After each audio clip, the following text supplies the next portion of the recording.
भारताचे एक सार्वभौम समाजवादी धर्मनिरपेक्ष लोकशाही गणराज्य घडवण्याचा व त्याच्या सर्व नागरिकास सामाजिक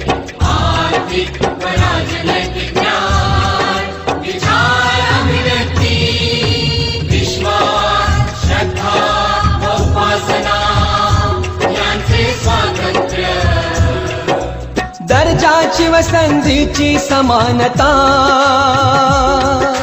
निश्चितपणे प्राप्त करून देण्याचा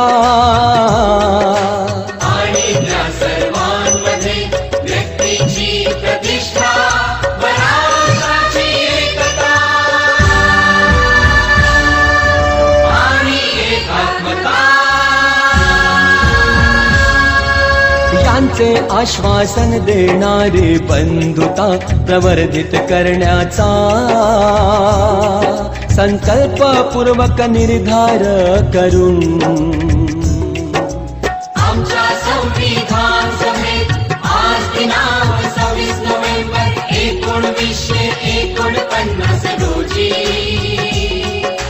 या